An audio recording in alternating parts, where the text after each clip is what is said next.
Tunamshukuru Mwenyezi Mungu kwamba tunaendelea vizuri so far. Maandalizi yetu yote yamekamilika. Tulikuwa na session leo kwa kuhakikisha kwamba tunaweka kila kitu kikae kwenye sehemu yake. Wachezaji wetu wote wako safi. Kama timu tumejipanga kuhakikisha kwamba tunaendelea kufanya vizuri kwa sababu ligi inaelekea ukingoni na malengo ya klabu bado hatujafikia. Kwa hiyo tuna jukumu la kufanya kazi kwa mchezaji mmoja mmoja, management pia kwa ujumla, kuhakikisha kwamba tunapigana kadri tuwezavyo tupate point 3 hizo muhimu ambazo zitaifanya timu yetu iendelee kusogea juu kwenye msimamo wa ligi kuu. Mchezo uliopita mlipata alama 3 muhimu na hatimaye kukaa nafasi ya 4 ambayo mlikuwa mnahitaji. Unawaambiaje kuweza kuimarisha nafasi hiyo kuelekea huo mchezo wa kesho, kwa maana ukipata alama 3 utakuwa umeongeza zaidi?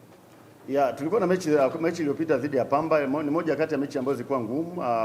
Nashukuru wachezaji tuweza kupambana, lakini mechi ya Pamba imepita, ilikuwa na mipango yake, hatuwezi kuikumbuka tena, imeshapita hiyo. Kwa hiyo tumeenda kutengeneza plani nyingine kwenda kuwakabili Mtibwa Sugar. Mtibwa Sugar ni moja kati ya vilabu vikubwa, vilabu ambavyo vina wachezaji wazoefu, wachezaji ambao pia wanajua namna ya kutafuta point kwenye kiwanja chochote kile. Kwa hiyo tutaingia tukiwa na tahadhari hiyo, tukiwaheshimu, tukiamini kabisa ni moja kati ya timu nzuri, hatuwezi kupuuza hata kidogo. Lakini tunarudia kusema kwamba anayekuja Singida kwa sasa ni kipindi kibaya sana kwao. Singida ni sehemu ambayo kwa sasa tunahitaji pointi 3 kuliko kitu kingine.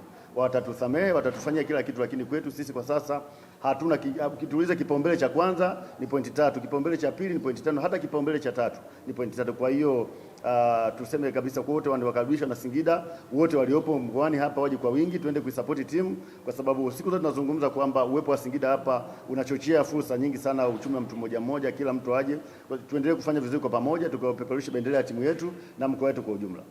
Asanteni, karibu sana ndugu waandishi wa habari.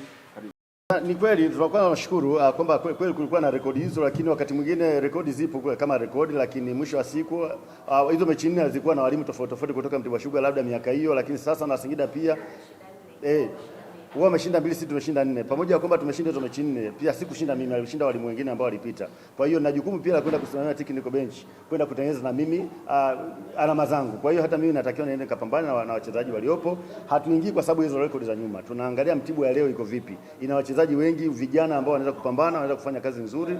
Kwa hiyo niseme kabisa kwamba mwisho wa siku acha tukacheze mpira. Acha tukacheze, watu waje kwa wingi, twende uwanjani tukafanye, lakini tunaamini imani yetu ni kwenda kupata point 3 muhimu ambazo zitatusaidia kuhakikisha kwamba timu inaweza kusogea kwenda kwenye msimamo wa ligi. Wachezaji karibu wote, tuna majeruhi wawili ambao ni Ayubu Ruben Lianga bado anaumwa, lakini tuna Maruf Chakei bado anaendelea kwenye chumba cha daktari. The rest wachezaji wote wako vizuri mazoezini, na ni mimi na technical bench wenzangu kukaa chini kuangalia kuona ni nani ataweza accommodate kwenye kikosi usiku wa kesho, ili aweze kwenda kupambana na Mtibwa. Kama nilivyozungumza, lazima tuheshimu Mtibwa, ni moja ya timu nzuri. Kwa hiyo hautaki kwenda lele mama, lazima uangalie, ujipambanue na uhakikishe kwamba unatengeneza squad nzuri ambayo itaenda kucheza kiwanjani na kupa hizo point.